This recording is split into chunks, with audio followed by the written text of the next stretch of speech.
We're at the 2014 Motor City Nightmares Convention. You know it's one of my favorite places to be. We've been here year in and year out. Todd and Tommy Brunswick are good friends, always just host such a wonderful event, and this year is no different. And right out of the box, we've got a great get for the show. Actor extraordinaire, Mr. Tom Noonan, is on the show, star of Manhunter and so many other wonderful movies. I was so pleased to talk with him, and I think you'll see it's just an absolute wonderful interview. So many interesting things to say, really insightful, and a great interview. Todd and Tommy are always so nice to have us here. We have a wonderful setup, and we were very, very pleased to be at the convention this year. We're probably going to have 3 episodes when it's all said and done, but we're going to kick right off with this first episode with Mr. Tom Noonan. I want to remind you before we get going that you can watch every episode we've ever done by going to the website, cultpop.com, and you can check out every episode we've ever done. If you want to learn more information on any of the actors, artists, or authors on the show, then just click onto their name and you will be portaled right to their website. So I really encourage you to go back and take a look at the website and send any feedback you want to. You can contact Jerry or myself, and we do respond to that also. So thanks so much for watching. Let's jump right into the Tom Noonan interview.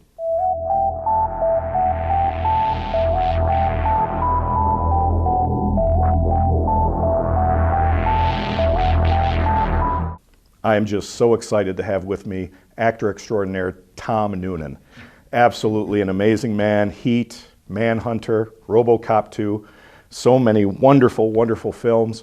Now he's transitioned into television. He's doing so many shows that you're familiar with, such as Hell on Wheels, the absolutely wonderful show. Mr. Noonan, thank you so much for being on the show today. Sure, thanks for having me.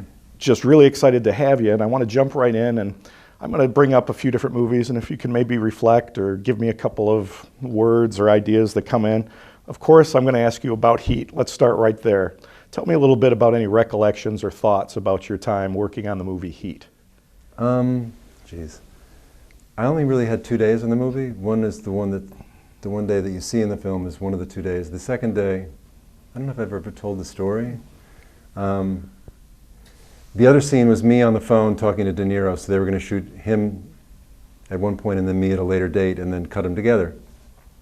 And I was in the middle of doing a mix at Sound One in New York, which is a mixing stage for a film I had directed. And they called up and said, Bobby wants you to be on the other end of the line, talking about De Niro. Mm-hmm. Just have somebody to talk to when we do the scene. And I said, well, it's 10 o'clock at night. I said, no, but I'm going to be here all night. They said, okay, we'll call you back in an hour or two. So in an hour or two, they called back. I shouldn't be telling the story. And they said, we're about to start, and Bob's on the phone. He's going to say hi. I said, Bob got it. Well, I knew a little bit. I knew De Niro a little bit. And he said, hey, you ready? And I said, he said, thanks for doing this. So I hung up, and then the phone rang like 5 minutes later, and it was De Niro doing the lines from the script, which I sort of knew because I only have 2 scenes in this big movie, and he has thousands of scenes. And I could tell he didn't quite have the lines down, so as soon as he started to fumble, I would say, what are you talking about? What's the problem? Don't waste my time. And I hung up on him. Oh, wow. And I'm thinking, why did I do this? And they called back, and they were, they're rolling out there, and they're doing the scene. And for the first 5 or 6 takes, I would hang up on him in the middle of the scene because he wouldn't, because the relationship we sort of had in the script, it was, even though I'm sort of friendly, I'm sort of like a prick. Mm-hmm. And it went on for a couple hours where I would be hanging up on him, and then finally he would get on the phone and go, please don't hang up on me, man. And he would sort of, and that went on for a while, and then they didn't call back, and then like an hour later they called back, and De Niro got on and said, oh, Tommy, that was so great. And, but I really thought they were going to fire me. Excellent, excellent. That's a good story. Thank you for sharing that. Manhunter, I'd be remiss if we didn't jump right in and talk about that. Sure. That you were so well received and got so much wonderful publicity for that and your role and really taking it over the edge. Talk a little bit about that.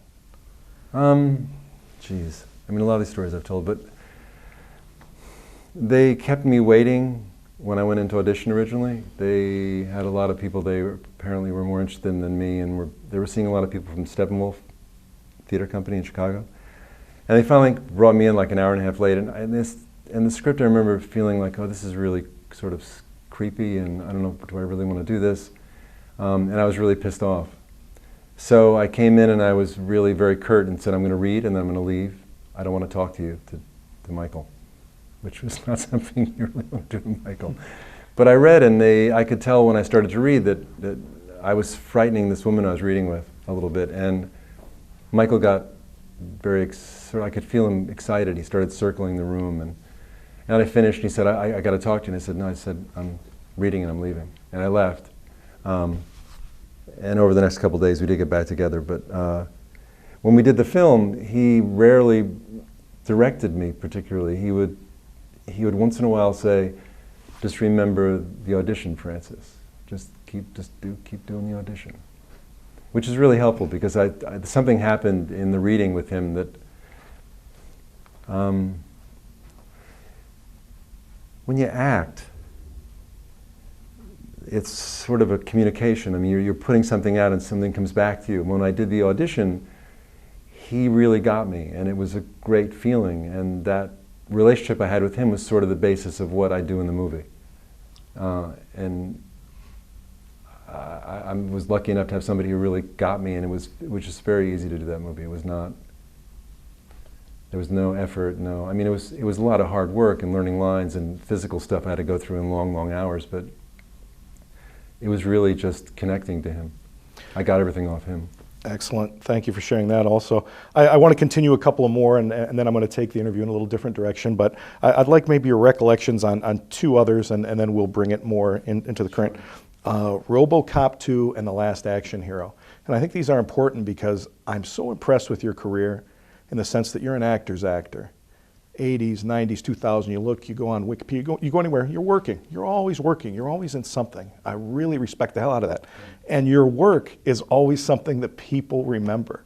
And I think that is something to just really applaud and thank you for. I thank you for the entertainment you've brought me, and I'm sure you've brought so many of the viewers. Yeah. But too interesting, the RoboCop franchise, that's a completely different film than the heat and that type of passion that's involved in that. But there are so many passionate fans of the RoboCop franchise and The Last Action Hero, so many passionate fans of that type of movie. Sure. So if you could discuss being involved in those as opposed to the much darker Heat and the much darker Manhunter. I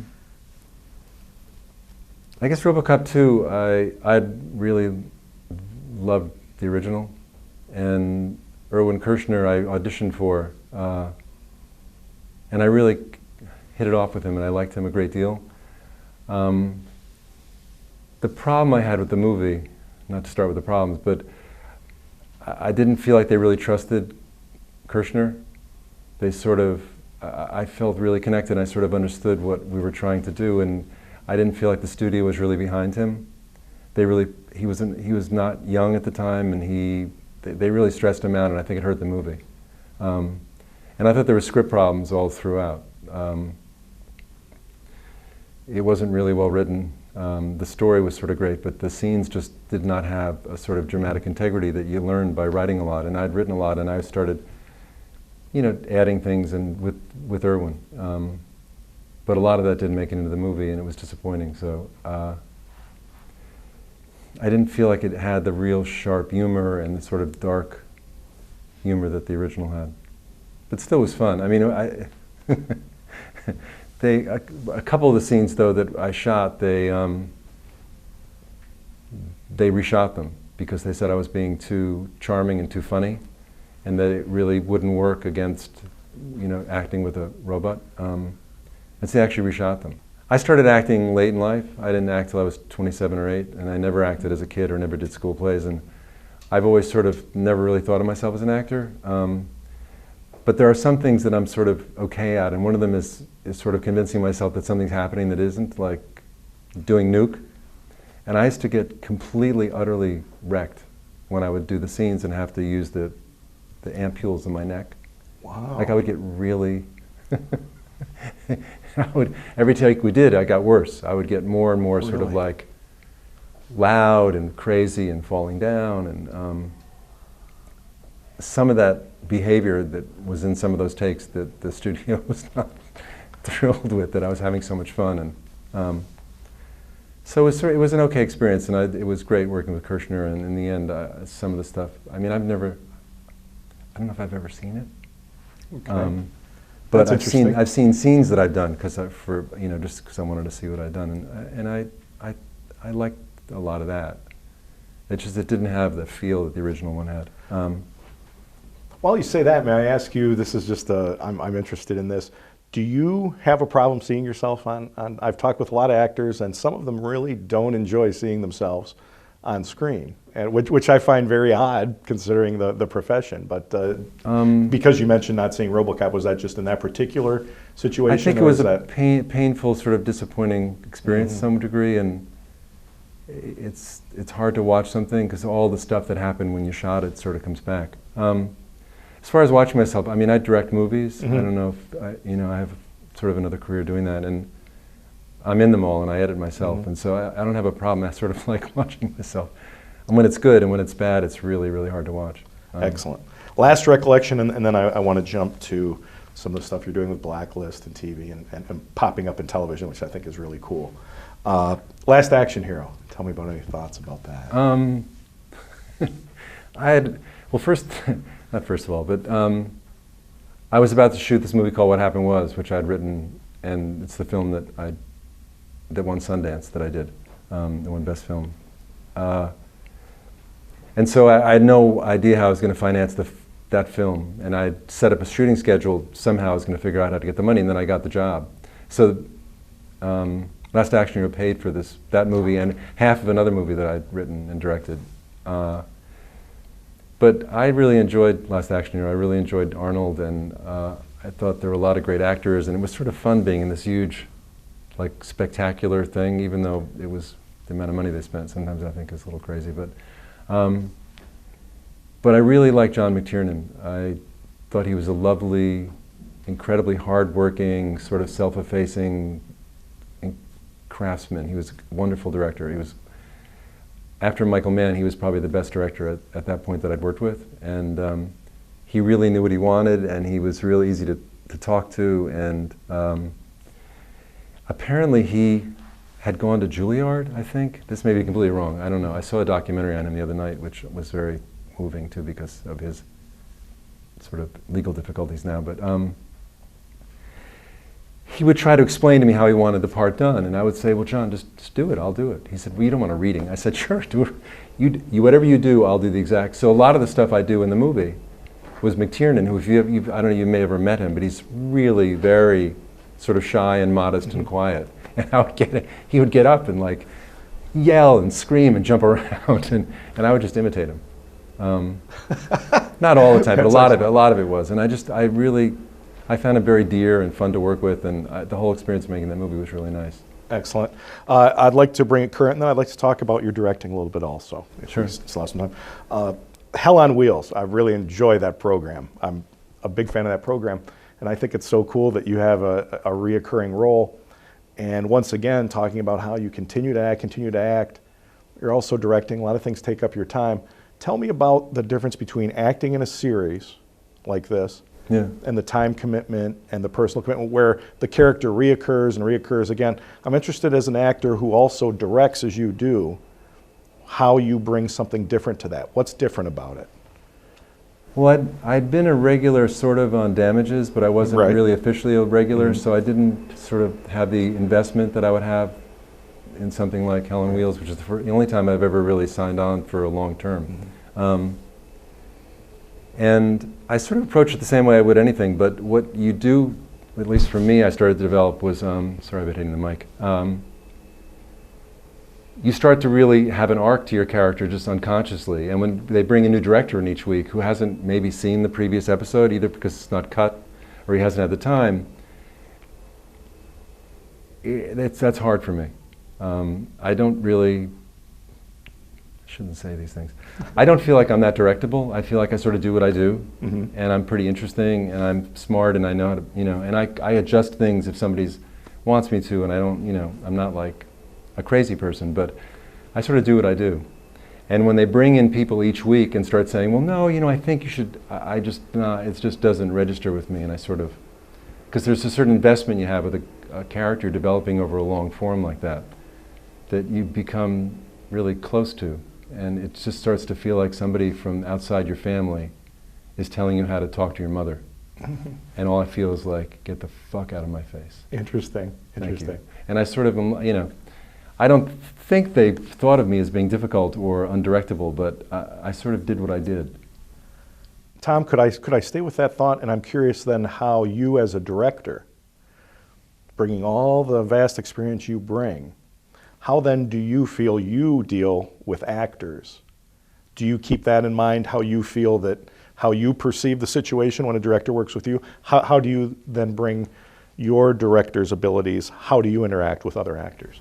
And if you have a couple of examples, please share. Sure. I would never tell, I feel like it's not the business of a director to talk about the inner life of an actor. Like if somebody says to me, hey Tom, I think you should be more angry in that scene, or don't forget what happened in the previous, all that stuff I feel is none of their business.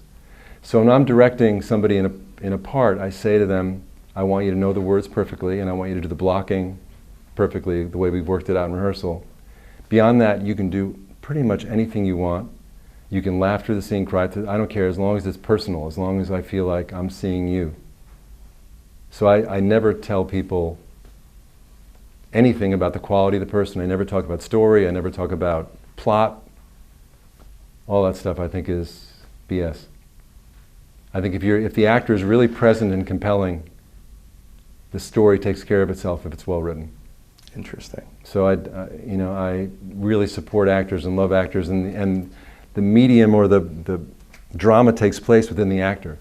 What makes a story work is the drama, and it's not the story. It's not plot, and that's the province of novels. And excellent, so, excellent. Thank you for Sure. that. That's very interesting. But I do demand that people make it personal. If somebody gets up and starts to walk through it, I'm not very happy. I bet you could be pretty fiery in that type of situation. Well, I push people. Why are we doing this if you're not going to talk about something that's really personal to you? So. Excellent. I'd like to switch gears a little bit and talk about the passion that is a convention like this. And we talked a little bit off camera about you don't do a lot of these appearances. And to be completely honest, it comes across, I was just so fired up that you were going to be here. And I beelined for you as soon as I got in here. I wanted to make sure we had an opportunity to talk and try to get you on the show. So thanks again for being on the show. But if you could share with me maybe positives, hopefully there's not a lot of negatives, but I think it's got to help make your career so rewarding when people come up and talk to you and just, I'm so damn excited to see you. And I know there's a lot of other people that are so excited to see you. And it's because you brought them hours and hours of entertainment. And I just think there's very few careers that you can actually do that. And I'm just wondering if you had any special moments or if it's just kind of blasé to you. But tell me about the interactions at a place like this, in a convention. I guess positively, to have somebody who's actually been moved by what you did, have a chance to talk. People come up and they're like nervous and excited to see you, and it's very moving. Part of what they're looking for from you is to sign an autograph and have a picture, but they also sort of want the contact, and they want to have their picture taken with you, and they want you to put your arm around them, and it's very humanly sort of amazing. And people tell you stuff like I did this movie, Monster Squad, which, I did it and it was fun to do, and I didn't see it when it came out, and I didn't see it for like 20 years and I saw it, and it's really good, but people come up and said, my mother and father divorced, and my mother, worked a job, and she would put Monster Squad on, and I would come home from school every night and watch this movie, and it's sort of like I was raised by this movie. And then they'll say, now I'm showing this movie to my kids, and it's sort of amazing experience. The thing that's it's not negative, but I don't really like to sell myself, and I don't like to really promote myself very much. I like to do the work, and if it gets somewhere, it's great, and if it doesn't, so doing this sort of, being in this situation doesn't feel very natural to me. Okay.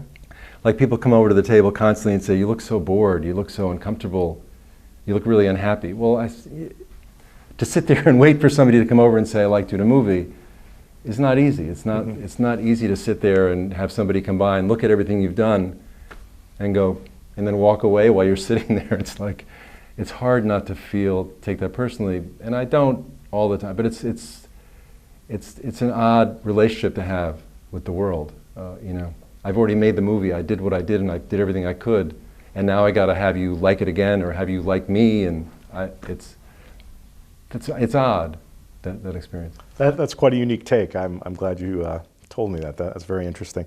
What I'd like to do is I want you to have an opportunity to talk about fans at home being able to see more about website, Facebook, any of that you want to promote. Okay. And then if there's something that you're just passionate about right now, something that's going on later 2014, 2015 that we can be looking for.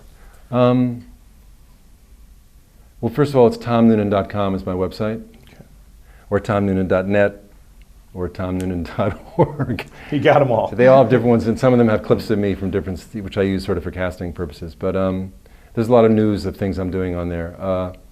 I guess the thing I'm most interested in right now is that I just did a play. I have a theater in New York called the Paradise Factory at 64 East 4th Street in the Lower East Side. And I hadn't done a play in a long time, I realized, like it was 8 or 10 years. And I wrote a play over Thanksgiving called The Shape of Something Squashed, which came about, I mean, I don't know how much time we have, but it came about because my agent called me up in like October and said, Jennifer Lawrence is in town and she wants to work with you on the Hunger Games 3. They're doing rehearsals and they want you to come in and work. And I like Jennifer Lawrence, I think she's sort of incredible, and I just like her as a person. And I got excited and they sent me the script, and the script, I read it and I thought, this part they're asking me to read is Donald Sutherland's part. I'm not sure I understand what's happening. So I called my agent and said, what's going on? Why am I reading Donald Sutherland's part? And they said, oh, the cast people told us he's not available. Oh. So they want someone to sort of take his place and read with Jennifer. And I said, you mean I'm going to come in and read and work on a part that I'm not going to end up doing? I said, I don't think so. I don't really feel like that's something I want to do after having done 80 movies or 70, whatever. And I got really pissed off. And so then I got a little down, and my wife one day said, you know, you should write about that. So I wrote the story about a guy who has never really been successful, who ends up getting a chance to go in and read on a thing he thinks is going to be his big break, and it's really not. And we did that at the theater in February and March, and at the end we shot it, and I'm now editing that, which it's not shot in a form good enough to actually put out as a film, but I may try to use that as a tool to do a film of it. So I'm sort of into that part right now. Excellent. And it's sort of I don't really feel like I play characters ever. Usually it's sort of me. Mm-hmm. This is like a real heavy character part. I wear a wig, and I have a big Hanover mustache, and I talk with a heavy accent, and it was a very different thing and really fun. And so right now that's sort of in my mind a lot, and to maybe write a sequel to that, or, you know.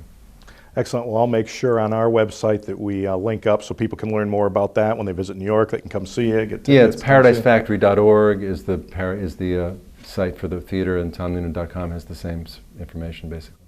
Okay, and one last thing. Any other Hell on Wheels? I believe is ended. Is it not? Is this the last? No, season? it's still running. They killed me, so I could give a crap what they're doing. Okay, I thought I had heard that you might. Come back as a ghost? No, I thought that maybe you were doing some voiceover work or something. I guess no, I'm doing Charlie Kaufman's new TV series starting Monday in North Carolina called How and Why. Okay. And I also did Charlie Kaufman's Anomalisa, which was an animated movie that I did the play of years ago. So I'm working a lot with Charlie again. Excellent. Which is a great, great thing in my life. Excellent. Well, Tom, you made my day coming on the show today. I am really excited that we had you on. I appreciate you taking the time, and I look forward to seeing many more films, much more television stuff, and I will make sure that we get people to your website and your theater. Great. Thank you. I appreciate it. Thank you very much. Stay tuned for more Cult Pop. That wraps up this edition of Cult Pop. Thank you so much, Mr. Tom Noonan. What an incredible interview. Incredible man. Boy, that was fun. Thanks to Todd and Tommy Brunswick for having us here at Motor City Nightmares 2014. There'll be a couple more episodes to come from this wonderful convention, so watch more of Cult Pop.